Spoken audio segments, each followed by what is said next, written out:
Padang, Sumatera Barat. Kepada polisi, pelaku mengaku belajar merakit bom melalui internet dan perakitan dilakukan di rumahnya tanpa sepengetahuan orang tua. Dari hasil pemeriksaan sementara diketahui bahan-bahan pembuat bom dibeli melalui aplikasi belanja online dan dirakit secara mandiri oleh pelaku.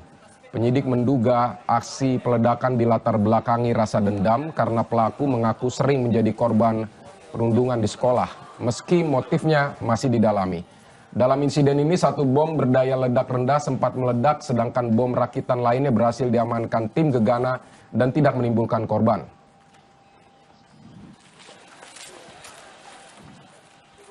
Saudara, perkembangan penyelidikan insiden ledakan bom di sekolah di Padang kita akan tanyakan ke jurnalis Kompas TV, sudah ada Rio Johannes. Rio, selamat siang. Jadi dari hasil penyelidikan polisi, bagaimana sebenarnya pelaku yang masih 17 tahun ini mengetahui cara merakit bom? Ya, Pidi dan juga saudara, memang kepada pihak kepolisian dari keterangan sementara terduga pelaku peledakan bom rakitan ini, R 17 tahun mengaku bahwasanya mempelajari cara pembuatan dan perakitan bom ini melalui jejaring internet. Sementara untuk bahan-bahannya itu dia beli melalui situs jual beli online. Namun demikian, pihak kepolisian masih mendalami ini lebih dalam lagi. Kemarin juga pihak keluarga dari terduga pelaku ini sudah dipanggil untuk dimintai keterangan oleh pihak kepolisian di Mapolresta Padang. Dan untuk apakah aktivitas atau tindakan pelaku ini terkait atau terafiliasi dengan jaring di luar yang lain atau jejaring terorisme, itu masih dalam proses pendalaman oleh pihak penyidik di Polresta Padang. Demikian, Pidi. Mengikuti misalnya forum untuk pembuatan bom atau grup WhatsApp seperti itu? Ya, sejauh ini memang dari aktivitas yang dilakukan oleh terduga pelaku, baik itu melalui media sosialnya, ini juga sudah pernah dipublisnya bahwasanya dia sudah menyiapkan rangkaian bom rakitan ini, dan juga tindakannya sebelum melakukan pemasangan bom, itu juga sempat diposting ketika dia berkeliling di pihak sekolah. Dan apakah dia ini terjaring terkait dengan jejaring terorisme, itu memang pihak kepolisian masih melakukan pendalaman lebih jauh lagi. Dari beberapa hasil pemeriksaan awal dari handphone milik terduga pelaku, memang ditemukan ada beberapa grup yang membahas tentang hal-hal yang seperti itu. Demikian. Jadi dia status hukumnya sekarang seperti apa, Rio?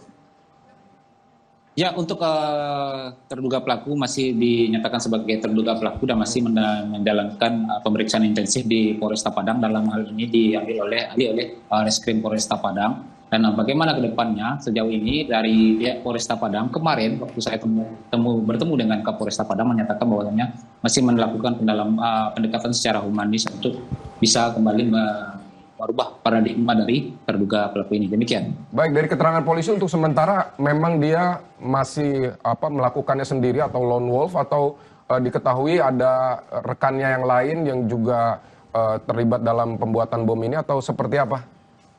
Ya, sejauh ini dari keterangan awal ini pihak kepolisian masih sejauh ini rilisan terakhir dari pihak kepolisian menyatakan bahwasannya terduga pelaku ini mengetahui cara membeli bahan-bahan itu masih melalui media sosial internet. Sementara untuk belanja bahan-bahannya itu melalui situs jual beli online. Dan apakah ada orang lain yang terkait dengan dia, apakah ada dia terkait dengan jaringan yang berkaitan dengan terorisme, itu masih dalam pendalaman. Dan memang kepada kepolisian dia menyatakan bahwasanya tindakannya ini dilatar belakangi oleh rasa dendam karena menjadi korban bullying di sekolah. Demikian.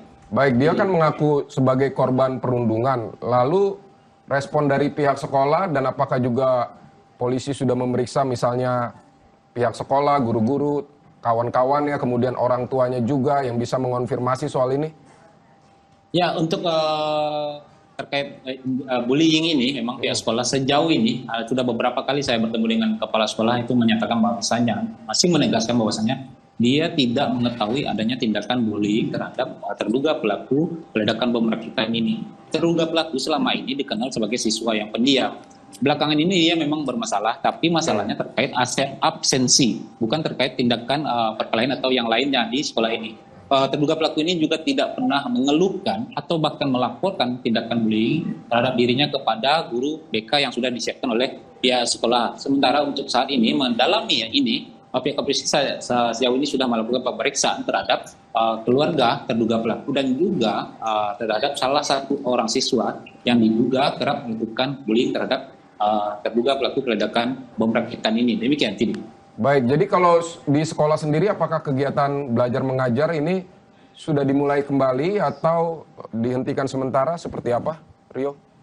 Ya, untuk hari ini, 1 hari pasca ledakan bom kemarin, itu pihak sekolah akhirnya mengambil keputusan seluruh siswa kelas baik itu kelas 11 dan kelas 12 yang harusnya belajar, hari ini digabungkan dengan kegiatan siswa kelas 10 atau kelas 1, yaitu dalam masa orientasi. Mereka dilibatkan dalam penyuluhan dengan menggandeng pihak kepolisian untuk pihak sekolah mengadakan penyuluhan terkait bahayanya bullying, narkoba dan juga balap liar kepada seluruh siswanya di SMA 3 ini. Demikian, Pidi. Oke, baik Rio Yohanes, terima kasih untuk laporan Anda di Padang, Sumatera Barat.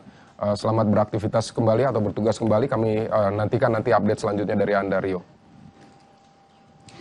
Saudara, sebuah ledakan juga terjadi di Tasikmalaya, Jawa Barat. Usai terjadi cekcok antara pedagang kaki lima.